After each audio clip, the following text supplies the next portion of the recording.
ബോധമില്ലാതെ കിടക്കുന്ന ഹുറത്തിനെ കണ്ട് പരിഭ്രമിച്ച മാഹിദേവ്രാൻ സുൽത്താന അവളെ വിളിച്ചുണർത്താൻ ശ്രമിക്കുന്നു. അപ്പോഴേക്കും ഗുൽഷ അവിടേക്ക് വന്ന് മാഹിദേവ്രാനെ ആശ്വസിപ്പിക്കുന്നു.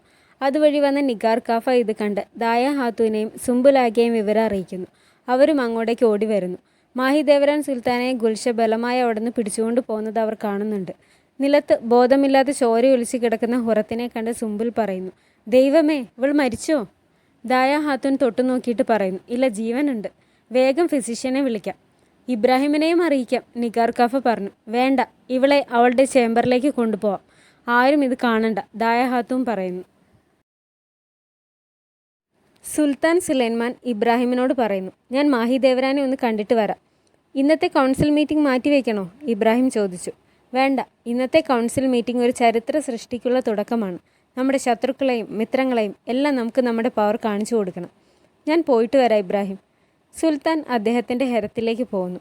ഹെറത്തിലെ പെണ്ണുങ്ങളോട് ക്ലാസ്സിലേക്ക് പോകാൻ നിഗാർ കാഫ ഒന്ന് പറയുന്നു. അവർ പോയി കഴിയുമ്പോൾ സുംബുൽ ബോധം കെട്ടുകിടന്ന ഹുറത്തിനെ ആരും കാണാതെ അവളുടെ റൂമിലേക്ക് കൊണ്ടുപോകുന്നു.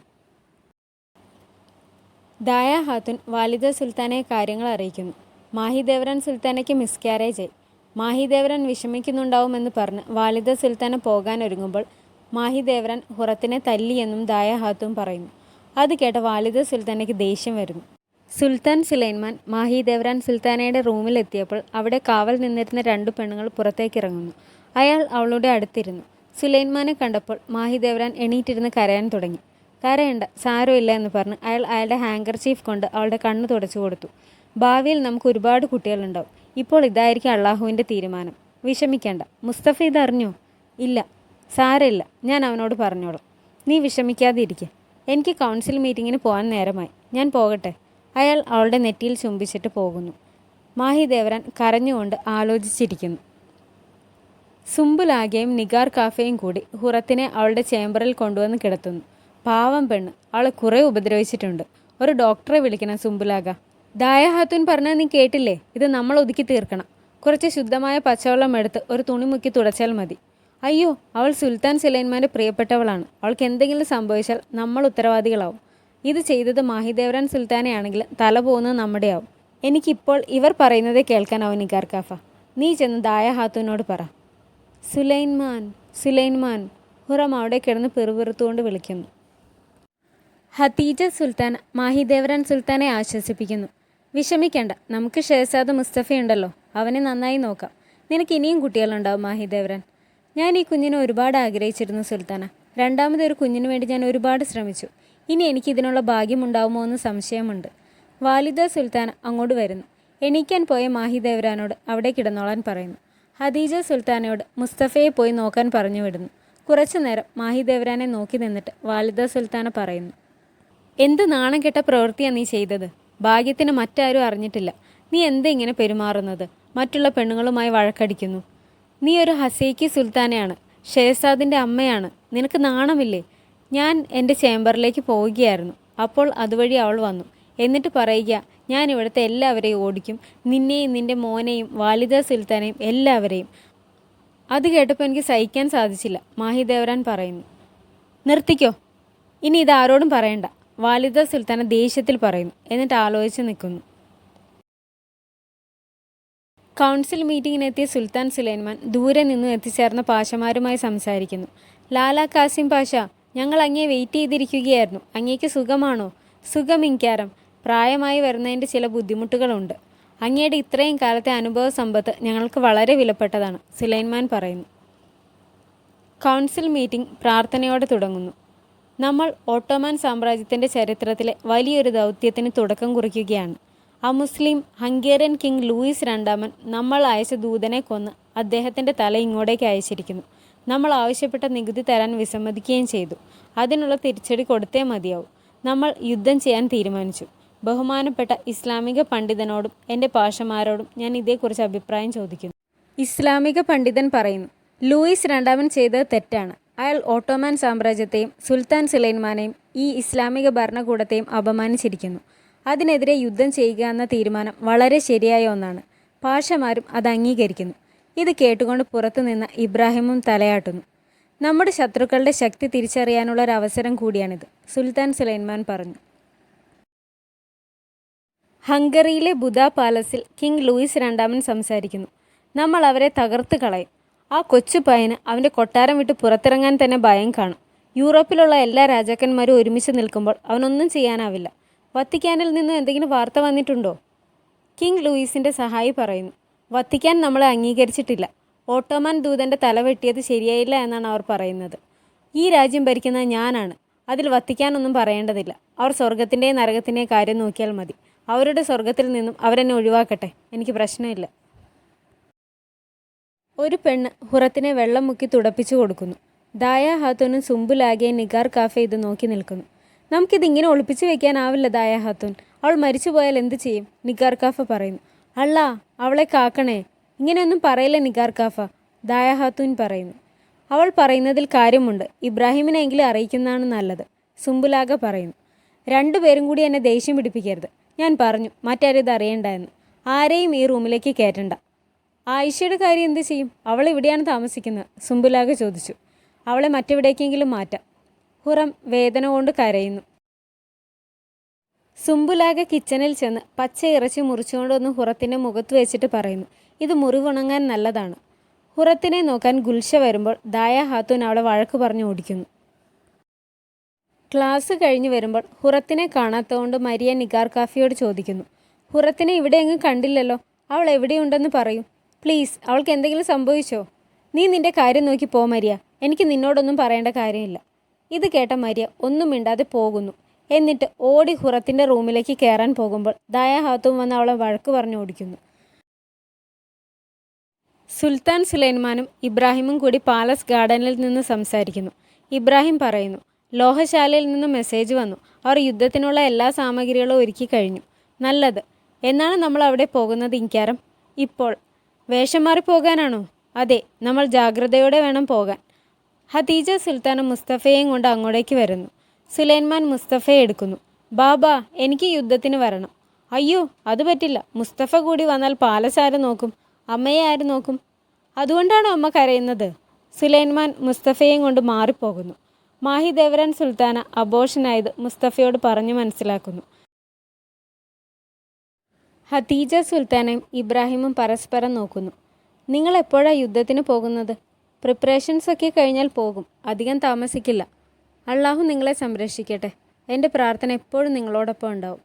ഇബ്രാഹിം തലയാട്ടുന്നു. എന്നിട്ട് പറയുന്നു, നിങ്ങളുടെ പ്രാർത്ഥനയും കണ്ണുകളിലെ വെളിച്ചവും എപ്പോഴും എന്നോടൊപ്പം ഉണ്ടാവും. അതാണ് എൻ്റെ ഇരുണ്ട വഴികളിൽ എന്നെ വഴി കാണിക്കുന്നത്, എൻ്റെ സുൽത്താന. ഹദീജ സുൽത്താനയ്ക്ക് ഒന്നും മിണ്ടാനായില്ല. വെനിറ്റേറിയൻ അംബാസഡറിനോട് ഒരാൾ വന്ന് പറയുന്നു, സുൽത്താൻ സുലൈമാൻ യുദ്ധം ചെയ്യാൻ തീരുമാനിച്ചു. കൊട്ടാരത്തിന് മുന്നിൽ അതിൻ്റെ ബാനർ വെച്ചിട്ടുണ്ട്. ഇങ്ങനെ സംഭവിക്കുമെന്ന് ഞാൻ പ്രതീക്ഷിച്ചിരുന്നു. കിങ് ലൂയിസിന് ശരിക്കും മനസ്സിലായിട്ടില്ല അയാൾ ആരെയാണ് പിണക്കിയിരിക്കുന്നതെന്ന്. അയാളുടെ പരാജയം ദയനീയമായിരിക്കും. വത്തിക്കാനിലേക്കും വെനീസിലേക്കും ഹംഗറിയിലേക്കും ഒരു റിപ്പോർട്ട് ഉണ്ടാക്കി അയക്കണം. യൂറോപ്പിൻ്റെ മാപ്പ് തന്നെ മാറാൻ പോവുകയാണ്. നിഗാർ കാഫ ഹുറത്തിൻ്റെ അടുത്ത് തന്നെ ഇരുന്ന് അവളെ പരിചരിക്കുന്നു. സുലൈമാൻ, സുലൈമാൻ, എന്നെ രക്ഷിക്കൂ എന്നവൾ ഇടയ്ക്ക് വിളിച്ച് കരയുന്നുണ്ടായിരുന്നു. ലോഹശാലയിലെത്തിയ സുലൈമാനും ഇബ്രാഹിമും അവിടുത്തെ കാര്യങ്ങൾ നോക്കുന്നു. മാത്രാച്ചി ഒരു ബുക്കിൽ അതൊക്കെ വരച്ചും എഴുതിയുമെല്ലാം എടുക്കുന്നുണ്ടായിരുന്നു.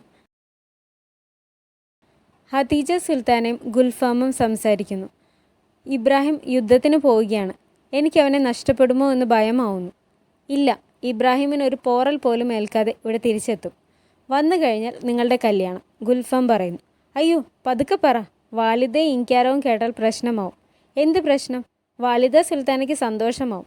ചെറിയ പ്രായത്തിൽ തന്നെ വിധവയായ മകൾ വീണ്ടും കല്യാണം കഴിച്ച് സന്തോഷമായി ജീവിക്കാൻ പോകുന്നതിൽ അവർ സന്തോഷിക്കുകയുള്ളൂ. ദായ ഹാത്തൂൻ വാലിദ സുൽത്താനയുടെ ചേംബറിലേക്ക് വരുന്നു. ഒരു പെണ്ണ് അവർക്ക് പെടലി തിരുമ്മി കൊടുക്കുകയായിരുന്നു.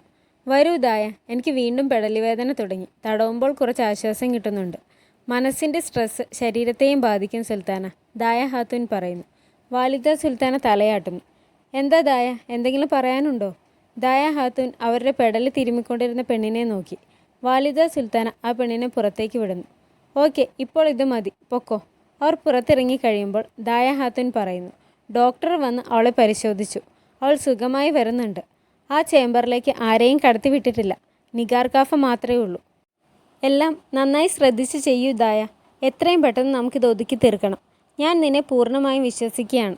ദായ ഹാത്തൂൻ തലയാട്ടുന്നു. എനിക്ക് തണുക്കുന്നു. ആ ബാൽക്കണീൻ്റെ ഡോറൊന്ന് അടയ്ക്ക്. ദായ ഹാത്തൂൻ പോയി അടയ്ക്കുമ്പോൾ വാലിദ സുൽത്താന ചോദിക്കുന്നു, ഹതീജ അവിടെ ഇരിപ്പുണ്ടോ? ഉണ്ട്, കൂടെ ഗുൽഫാമും ഉണ്ട്. ഈയിടെയായി അവൾ എന്തൊക്കെയോ ചിന്തിച്ച് വിഷമിച്ചിരിപ്പാണ്. ഇത്രയും ചെറുപ്പത്തിലെ തന്നെ വിധവയായി വിഷമിച്ചിരിക്കുകയാണ് അവൾ. എനിക്ക് അവളെ അങ്ങനെ കാണണ്ട. എത്രയും പെട്ടെന്ന് അവൾക്ക് പറ്റിയൊരു പാഷയെ കണ്ടെത്തി വിവാഹം കഴിപ്പിച്ചയക്കണം. ആ ഭാഗ്യവാനായ പാഷ ആരാവും? ദായ ഹാത്തൂൻ ചോദിക്കുന്നു. അറിയില്ല, എനിക്ക് എൻ്റെ മോനോട് ഇതേപ്പറ്റി സംസാരിക്കണം. സുൽത്താൻ സുലൈമാൻ ആഭരണ നിർമ്മാണത്തിലായിരുന്നു. അയാൾക്ക് ഹുറത്തിനെ ഓർമ്മ വരുന്നു. അവളെപ്പറ്റി ചിന്തിച്ചിരിക്കുമ്പോൾ ഇബ്രാഹിം അങ്ങോട്ട് കയറി വരുന്നു. ഇൻകാരം, അങ്ങേക്ക് എന്തെങ്കിലും ആവശ്യമുണ്ടോ എന്നറിയാൻ വന്നതാണ് ഞാൻ. തീർച്ചയായും ഉണ്ട് ഇബ്രാഹിം. നീ ഒരു പെണ്ണിനെ കണ്ടുപിടിച്ച് സ്നേഹിക്കണം, എന്നിട്ട് സന്തോഷത്തോടെ ജീവിക്കണം. ഞാൻ വളരെ സന്തോഷവാനാണ്, കാരണം എനിക്ക് ഹുറമുണ്ട്. ഇബ്രാഹിം ചിരിച്ചുകൊണ്ട് തലയാട്ടി. നിനക്കറിയുമോ കഴിഞ്ഞ രാത്രി ഹുറം എന്താണ് എന്നോട് പറഞ്ഞതെന്ന്? എനിക്ക് അങ്ങ് വിശ്വസിക്കുന്നത് വിശ്വസിക്കണം, അങ്ങ് കാണുന്നത് കാണണം, അങ്ങ് കേൾക്കുന്നത് കേൾക്കണം, എനിക്കൊരു മുസ്ലിം ആവണം എന്ന്. അവൾ അത് അവളുടെ ഹൃദയത്തിൽ നിന്ന് പറഞ്ഞതാണ്. പ്രണയത്തിൻ്റെ ശക്തി. ഓ അള്ളാ, ഇതൊരിക്കലും അവസാനിക്കാതിരിക്കട്ടെ. ഇബ്രാഹിം ഒന്നും മിണ്ടാതെ ചിരിച്ചുകൊണ്ട് കേട്ടു നിന്നു. ഹുറം അവളുടെ മാതാപിതാക്കളെയും അനിയത്തിയെയും സുലൈൻമാനെയും എല്ലാം സ്വപ്നം കാണുന്നു. മാഹി ദേവരാൻ അടിച്ചതും കാണുന്നു. സുലൈൻമാൻ, സുലൈൻമാൻ. സുൽത്താൻ സുലൈൻമാൻ പാഷമാരോട് സംസാരിക്കുകയായിരുന്നു. നാവികസേനയുടെ ഇൻചാർജ് ഉണ്ടായിരുന്ന പലക് മുസ്തഫ പാഷയോട് കപ്പലുകൾ റെഡിയായോ എന്ന് ചോദിക്കുന്നു. നമ്മുടെ പുതിയ ഗാലറിക്ക് തുടക്കമിടാൻ സാധിച്ചത് വലിയ അനുഗ്രഹമായി ഇൻകാരം, അയാൾ പറയുന്നു. നീ ഇവിടെ എപ്പോൾ വന്നു മാത്രാച്ചി? സുൽത്താൻ സുലൈൻമാൻ ചോദിക്കുന്നു. ഞാൻ ഇന്നലെ രാത്രി വന്നു ഇൻകാരം. നീ ചെയ്തതൊക്കെ ഞാനൊന്ന് കാണട്ടെ. കുതിരകളെ കൊണ്ടുപോകാൻ ഒരു വഴി ഞാൻ ആലോചിക്കുകയായിരുന്നു ഇൻകാരം. ഇപ്പോൾ നമുക്ക് കാലാൾപ്പടയെയും പീരങ്കികളും ബോട്ടിൽ ദാനൂബ് നദി വഴി കൊണ്ടുപോകാം. പക്ഷേ കുതിരകളെ എന്തു ചെയ്യും? കുതിരകളെയും എങ്ങനെയെങ്കിലും കൊണ്ടുപോയേ മതിയാവും മാത്രാച്ചി, സുൽത്താൻ സുലൈൻമാൻ പറയുന്നു. ദാനൂബ് നദിയിലൂടെയുള്ള ചെറിയ കപ്പൽ പടയും തയ്യാറാക്കിക്കൊണ്ടിരിക്കുകയാണ്, ഇബ്രാഹിം പറഞ്ഞു. കേട്ടോ അഹമ്മദ് പാഷ, ഇബ്രാഹിം പറഞ്ഞ ചെറിയ കപ്പൽ പടയും നിർമ്മാണത്തിലാണ്. നമുക്കൊന്ന് കാണാൻ പോയാലോ? ആ ചെറിയ ബോട്ടുകളെ കപ്പൽ എന്ന് വിളിക്കുന്നത് നമ്മുടെ നാവികസേനയ്ക്ക് തന്നെ അപമാനമാവും ഇൻകാരം, അഹമ്മദ് പാഷ പറയുന്നു. ഇബ്രാഹിം തലയാട്ടുന്നു. സുൽത്താൻ സുലൈൻമാൻ്റെ മുഖം മാറി. അത് നമുക്ക് ഉപകാരപ്പെടുന്നുണ്ടോ എന്നതാണ് പ്രധാനം അഹമ്മദ് പാഷ, സുൽത്താൻ സുലൈൻമാൻ പറഞ്ഞു. വരൂ ഇബ്രാഹിം, നമുക്കവിടെ പോയി നോക്കാം. മാത്രാശിയും പോരൂ. സുലൈൻമാൻ അവിടെ നിന്ന് നടക്കുന്നു. അവർ പോയി കഴിയുമ്പോൾ അഹമ്മദ് പാഷ ഗ്രാൻഡ് വിസിയർ പീരി പാഷയോട് പറയുന്നു. ഇൻകാരം ഗ്രാൻഡ് വിസിയറിനേക്കാൾ കൂടുതൽ ആ കൺവേർട്ടായി വന്നവനെയും കൊണ്ടാണ് നടക്കുന്നത്. നാണക്കേടാണ് പാഷ. അങ്ങനെയൊന്നും പറയേണ്ട അഹമ്മദ് പാഷ, പീരി പാഷ പറഞ്ഞു. പെണ്ണുങ്ങൾ തമ്മിൽ ഹുറത്തെക്കുറിച്ച് സംസാരിക്കുന്ന മരിയെ ശ്രദ്ധിക്കുന്നു. 2 ദിവസമായി ഹുറത്തിനെ കണ്ടിട്ട്. അവൾ എന്തായാലും സുൽത്താൻ സുലൈൻമാനോടൊപ്പം ആവില്ല. ചിലപ്പോൾ അവളെ അവർ കടലിൽ എറിഞ്ഞിട്ടുണ്ടാവും, ചിലപ്പോൾ അവളുടെ നാവ് പിഴുത് കളഞ്ഞിട്ടുണ്ടാവും. മരിയ ചെന്ന് ആയിഷയോട് ചോദിക്കുന്നു. ആയിഷ, നീ കണ്ടോ ഹുറത്തിനെ? ഇല്ല, അവർ എന്നെ വേറെ ചേംബറിലേക്ക് മാറ്റി. ഹുറത്തിന് പാടില്ല എന്നാണ് അവർ പറഞ്ഞത്. മരിയ ചിന്തിച്ചിരിക്കുന്നു. ഹുറം പതിയെ കണ്ണു തുറക്കുന്നു. എന്നിട്ട് തലയിലും മുഖത്തുമെല്ലാം തൊട്ടു നോക്കുന്നു. പതിയെ എഴുന്നേറ്റ് തപ്പി തടഞ്ഞ് ചെന്ന് കണ്ണാടിയിൽ നോക്കുന്നു. അവളുടെ രൂപം കണ്ട് സങ്കടം സഹിക്കാനാവാതെ കരയുന്നു. എൻ്റെ മുഖം! ആ സ്ത്രീയാണിത് ചെയ്തത്. ഞാൻ അവരെ കൊല്ലും, ഹുറം അലറി വിളിച്ചു പറഞ്ഞു. ദായ ഹാത്തുമും സുംബുലാഗയും അവിടേക്ക് വന്നു. അവളെ പിടിച്ച് വലിച്ചു കൊണ്ടുപോയി കിടത്തുന്നു. മരിയ, മരിയ, ഹുറം ഉറക്കെ വിളിച്ചു.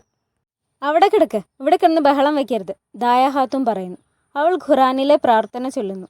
അള്ളാ, ബിസ്മില്ല, ബിസ്മില്ലാഹി റഹ്മ റഹ്മ അല്ലാ. അവൾ മുസ്ലിമായി, സുംബുലാഗ പറയുന്നു. സുൽത്താൻ സുലൈൻമാൻ നിർമ്മിച്ചുകൊണ്ടിരുന്ന ചെറുവള്ളങ്ങൾ കാണാനെത്തി. പണിക്കാരൻ പറയുന്നു, ഇതിന് വലിയ കപ്പലുകളെക്കാൾ വേഗത്തിൽ ചലിക്കാനാവും ഇൻകാരം. ഇബ്രാഹിമും അഹമ്മദ് പാഷയും പുറകിൽ നിന്നിരുന്നു. ഇത് കേട്ട ഇബ്രാഹിമിൻ്റെ മുഖത്ത് ചെറു പുഞ്ചിരി വന്നു. സുൽത്താൻ സുലൈൻമാൻ മാത്രാച്ചിയെ കാണിച്ചുകൊണ്ട് പണിക്കാരനോട് പറയുന്നു, ഇദ്ദേഹത്തിൻ്റെ ഐഡിയകളും കൂടി ചോദിച്ച് മനസ്സിലാക്കി അതനുസരിച്ച് ചെയ്യണം. അഹമ്മദ് പാഷ ഇബ്രാഹിമിനോട് പറയുന്നു, അവസാനം ഈ ചെറുവള്ളങ്ങൾ നീ ഉണ്ടാക്കിച്ചു. ഒരു കാര്യം ചെയ്യ്, ഇതിലൊരു വള്ളം നീ തന്നെ അങ്ങ് തുഴയി, അതാവും നല്ലത്. ഈ വിജയത്തിന് വേണ്ടി എന്ത് ചെയ്യാനും ഞാൻ ഒരുക്കമാണ്. എൻ്റെ ജീവൻ പോലും കൊടുക്കാൻ എനിക്ക് മടിയില്ല പാഷ, ഇബ്രാഹിം പറയുന്നു. രാത്രിയിൽ സുൽത്താൻ സുലൈൻമാൻ ഹുറത്തിനെ വിളിപ്പിക്കുന്നു. ഇബ്രാഹിം ഈ വിവരം സുംബുലാഗയോട് പറയുന്നു. സുംബുൽ ഒന്നും മിണ്ടാതെ ഇബ്രാഹിമിനെ തന്നെ നോക്കി നിൽക്കുന്നു. പറഞ്ഞത് കേട്ടില്ലേ സുംബുലാഗ? കേട്ടു. എന്നാൽ അവളോട് ഇങ്ങ് വരാൻ പറ. ശരി, പറയാം. സുംബുൽ നടന്നുകൊണ്ട് ഒന്നുകൂടി ഇബ്രാഹിമിനെ തിരിഞ്ഞു നോക്കിയിട്ട് പോകുന്നു. ദായ ഹാത്തൂൻ ഹുറത്തിന് ഫുഡ് കൊടുക്കുകയായിരുന്നു. ഇന്നാ ഇത് കഴിക്കുക. ഹുറം തിരിഞ്ഞിരിക്കുന്നു. എന്നെ വെറുതെ ദേഷ്യം പിടിപ്പിക്കരുത്. വേഗം ഇത് കഴിക്കുക. സുംബുൽ അവിടേക്ക് എത്തി. നമ്മുടെ കാര്യം തീർന്നു. ഇങ്കാരം ഹുറത്തിനെ വിളിപ്പിച്ചു. ഇവളെങ്ങനെ അവിടേക്ക് അയക്കും? എന്തു പറയും? എനിക്കറിയാം നിങ്ങൾ എന്താ പറയാൻ പോകുന്നതെന്ന്, ഹുറം പറഞ്ഞു. ദായ ഹാത്തൂനും സുംബുലാഗിയും പരസ്പരം നോക്കുന്നു. സുൽത്താൻ സുലൈമാൻ ആഭരണ നിർമ്മാണത്തിലായിരുന്നു. ആരോ വരുന്ന ഒച്ച കേട്ട് സുലൈമാൻ ചിരിച്ചുകൊണ്ട് പറയുന്നു, ഹുറം. എന്നാൽ അത് ഇബ്രാഹിം ആയിരുന്നു. ഇൻക്യാരം. ഇബ്രാഹിം എന്തു പറയണമെന്നറിയാതെ സുലൈമാനെ നോക്കി നിൽക്കുന്നു. എന്താ, എന്തെങ്കിലും പറയാനുണ്ടോ? സുംബുലാഗ പറയുന്നു ഹുറം ഇങ്ങോട്ടേക്ക് വരുന്നില്ല എന്ന് പറയുന്നുവെന്ന്. സുലൈമാൻ വിഷമത്തോടെ നോക്കുന്നു. ചിലപ്പോൾ എന്തെങ്കിലും പ്രശ്നമുണ്ടാകും ഇൻക്യാരം, ഇബ്രാഹിം പറഞ്ഞു. അവൾക്ക് ഇത്ര ധൈര്യമോ? ഞാൻ ഉത്തരവിടുന്നു, അവളോട് ഇങ്ങോട്ടേക്ക് വരാൻ പറ. ഇബ്രാഹിം കുമ്പിട്ടിട്ട് പോകുന്നു. സുലൈമാൻ സംശയത്തിൽ ചിന്തിച്ചുകൊണ്ടിരിക്കുന്നു. മാഹിദേവ്രാൻ സുൽത്താന അസ്വസ്ഥതയോടെ നടക്കുന്നു. ഗുൽഷ കയറി വരുമ്പോൾ ചോദിക്കുന്നു, നീ എവിടെ പോയേക്കുമായിരുന്നു? ഷേസാദ മുസ്തഫ ഉറങ്ങാൻ സമയമെടുത്തു. നീ പോയി അവൾ അവിടെ എന്തെടുക്കുവാൻ നോക്ക്. അതറിയാഞ്ഞിട്ട് എനിക്കൊരു സമാധാനവുമില്ല. ശരി സുൽത്താന. ഗുൽഷ അവിടേക്ക് പോകുന്നു. സുംബുലാഗ വന്ന് ഇബ്രാഹിമിനോട് പറയുന്നു, ഹുറം ഇപ്പോഴും വരാൻ തയ്യാറല്ല. ഞാൻ അവളോട് കേണപേക്ഷിച്ചിട്ട് അവൾ വരുന്നില്ല. സുൽത്താൻ സുലൈമാൻ ദേഷ്യപ്പെട്ട് നടക്കുകയായിരുന്നു. അയാൾ അയാളുടെ ചേംബറിൽ നിന്നും ഇവരുടെ സംസാരം കേൾക്കുന്നു. അവൾക്കെന്താ ഭ്രാന്തായോ? ഇബ്രാഹിം ചോദിക്കുന്നു. സുൽത്താൻ സുലൈമാൻ ഇവിടെ അവളെ വെയിറ്റ് ചെയ്യുകയാണ്. സുലൈമാൻ ചേംബറിൽ നിന്ന് ഇറങ്ങി വരുന്നു. അവരോടൊന്നും മിണ്ടാതെ ഹറത്തിലേക്ക് പോകുന്നു. ഇബ്രാഹിം സുംബുലിനോട് ചോദിക്കുന്നു, പറ, നിങ്ങൾ എന്താ ഒളിപ്പിക്കുന്നത്? സുംബുൽ ഒന്നും പറയാതെ അയാളുടെ പുറകെ പോയി. സുലൈമാൻ ഹറത്തിലേക്ക് ചെല്ലുമ്പോൾ അവിടെ ദായ ഹാത്തുമും മരിയയും നിഗാറും എല്ലാവരും ഉണ്ടായിരുന്നു. അവരാരും ഒന്നും മിണ്ടാതെ തല കുനിച്ചു നിൽക്കുന്നു. സുലൈമാൻ ഹുറത്തിൻ്റെ ചേംബറിലേക്ക് എത്തിയപ്പോൾ അവളും അവിടെ തല താഴ്ത്തി നിന്നിരുന്നു. ഞാൻ വിളിച്ചാൽ വരാതിരിക്കാനുള്ള ധൈര്യമുണ്ടോ നിനക്ക്? എൻ്റെ മുഖത്തേക്ക് നോക്ക്. ഞാൻ ചോദിച്ചതിന് ഉത്തരം താ. എൻ്റെ മുഖം ആകെ വൃത്തികേടാണ് ഇൻക്യാരം. ഈ മുഖം കൊണ്ട് എനിക്ക് അങ്ങയെ നോക്കാൻ സാധിക്കില്ല. നീ എന്തൊക്കെയാ പറയുന്നത്? അയാൾ അവളുടെ അടുത്ത് ചെന്ന് ബലമായി അവളുടെ മുഖം ഉയർത്തി നോക്കുന്നു. അവളുടെ മുഖത്തെ മുറിപ്പാടുകൾ കണ്ടപ്പോൾ സുലൈമാൻ ആശ്ചര്യപ്പെട്ടു. അവളുടെ അടുത്തിരുന്നിട്ട് ചോദിക്കുന്നു, ഹുറം, എന്തു പറ്റി? പറ, ആരാ നിന്നോടിത് ചെയ്ത്? അവർക്കുള്ള ശിക്ഷ ഞാൻ കൊടുത്തോളാം. പിന്നെ അവർ നിന്നെ തൊടില്ല. അവൾ മടിച്ച് പറയുന്നു, മാഹിദേവ്രാൻ. മാഹിദേവ്രാനോ? സുൽത്താൻ സുലൈമാൻ അല്പനേരം ചിന്തിച്ചു. എന്നിട്ട് ദേഷ്യപ്പെട്ട് എണീറ്റു. ദായ ഹാത്തൂൻ! അയാൾ ഉറക്കെ വിളിച്ചു. ദായ ഹാത്തൂൻ അവിടേക്ക് വന്നു. ഹുറത്തിനെ എൻ്റെ ചേംബറിലേക്ക് കൊണ്ടുപോ. എന്നിട്ട് ഫിസിഷ്യനോട് വരാൻ പറ. ഞാൻ നോക്കിക്കൊള്ളാം അവളെ. അത് കേട്ടപ്പോൾ ഹുറത്തിന് സന്തോഷമായി. ഗുൽഷ മാഹിദേവ്രാൻ സുൽത്താനയോട് ചെന്ന് പറയുന്നു, ഇൻക്യാരം ഹറത്തിലേക്ക് വന്നിട്ടുണ്ട്. അദ്ദേഹം നേരെ അലക്സാന്ദ്രയുടെ റൂമിലേക്കാണ് പോയത്. അത് കേട്ടപ്പോൾ മാഹിദേവ്രാൻ പേടിക്കുന്നു. ആർക്കറിയാം എന്തൊക്കെ നുണയാവും അവൾ പറയാൻ പോകുന്നതെന്ന്. സുൽത്താൻ സുലൈമാൻ അങ്ങോട്ടേക്ക് കയറി വരുന്നു. അപ്പോൾ അവിടെ ഉണ്ടായിരുന്ന മറ്റു പെണ്ണുങ്ങളെല്ലാം പുറത്തേക്കിറങ്ങി. അയാൾ മാഹിദേവ്രാനെ നോക്കി നിന്നു. നീ ആരാണെന്നാ നിന്റെ വിചാരം? നീ എൻ്റെ മാഹിദേവ്രാൻ സുൽത്താനയല്ല. പറ, എങ്ങനെയാ നീ ഇത്ര ക്രൂരയായി മാറിയത്? എൻ്റെ ഹറത്തിലെ സ്ത്രീകളെ ഉപദ്രവിക്കാൻ നിനക്കെങ്ങനെ ധൈര്യം വന്നു? നീ അവൾക്കെതിരെ ഉയർത്തിയ കൈ എനിക്കെതിരെ ഉയർത്തിയതായി ഞാൻ കണക്കാക്കൂ. ഇനി മുതൽ എനിക്ക് നിന്നെ കാണണ്ട. എൻ്റെ സുൽത്താൻ! മാഹിദേവ്രാൻ വിളിച്ചുകൊണ്ട് അടുത്തേക്ക് വരാൻ നോക്കി. എനിക്ക് നിന്റെ ശബ്ദം കേൾക്കണ്ട. മാഹിദേവ്രാൻ ഒന്നും മിണ്ടാനാവാതെ അയാളെ നോക്കി കരയുന്നു. അയാൾ അവിടെ നിന്ന് ഇറങ്ങിപ്പോകുന്നു. മാഹിദേവ്രാൻ സുൽത്താന അവിടെ ഇരുന്ന് പൊട്ടിക്കരഞ്ഞു. നിഗാർ കാഫ ഹുറത്തിനെ അവളുടെ ചേംബറിൽ നിന്നും പുറത്തേക്ക് കൊണ്ടുവന്നു. ഇത് കണ്ട മരിയ ഓടി അവളുടെ അടുത്തേക്ക് ചെല്ലുന്നു. ഹുറം, ഹുറം, നിനക്ക് എന്തു പറ്റി? ആരാ നിന്നോടിത് ചെയ്ത്? അവൾ ബാത്റൂമിൽ തെന്നി വീണതാ, സുംബുൽ മരിയോട് പറയുന്നു. അവളെ കൊണ്ടുപോയി കഴിഞ്ഞപ്പോൾ മരിയ നിസ്സഹായയായി നോക്കി നിന്നു. സുൽത്താൻ സുലൈമാൻ വാലിദ സുൽത്താനയുടെ ചേംബറിലേക്ക് എത്തുന്നു. വാ, എന്തു പറ്റി മോനെ? വാലിദ സുൽത്താന ചോദിക്കുന്നു. അമ്മയ്ക്കറിയാം എനിക്ക് എന്താണ് പറയാനുള്ളതെന്ന്. എനിക്കറിയില്ല, എന്തു പറ്റി? യുദ്ധത്തെക്കുറിച്ചുള്ള എന്തെങ്കിലുമാണോ നിനക്ക് പറയാനുള്ളത്? ഞങ്ങൾ എത്രയും പെട്ടെന്ന് യുദ്ധത്തിന് പോകും. അതിന് യാതൊരു പ്രശ്നവുമില്ല. എൻ്റെ ശരിക്കുള്ള പ്രശ്നം മാഹിദേവ്രാനാണ്. മുസ്തഫ എന്നോടൊപ്പം ഇവിടെ നിൽക്കും. മാഹിദേവ്രാനെ നാളെ തന്നെ ഓൾഡ് പാലസിലേക്ക് പറഞ്ഞു വിടണം. അവളെ ഇനി ഇവിടെ നിർത്താൻ എനിക്ക് താല്പര്യമില്ല. നിനക്കെന്താ, സമനില തെറ്റിയോ? എന്താ നീ പറയുന്നേ? മാഹിദേവ്രാൻ ഹസേക്കി സുൽത്താനയാണ്, ഷേസാദ മുസ്തഫയുടെ അമ്മ. ഓട്ടോമൻ സാമ്രാജ്യത്തിൽ ഇതേവരെ അങ്ങനെയൊന്നും നടന്നിട്ടില്ല. അത് നമുക്ക് നാണക്കേടാവും. അവൾ ചെയ്തതിന് അവളുടെ തല വെട്ടുകയാണ് വേണ്ടത്. ഞാനത് ചെയ്യുന്നില്ല. പക്ഷേ ഇനി എൻ്റെ ജീവിതത്തിൽ അവളെ എനിക്ക് കാണണ്ട. സുലൈമാൻ പോയി കഴിഞ്ഞപ്പോൾ വാലിദ സുൽത്താന ആലോചിച്ച് നിൽക്കുന്നു.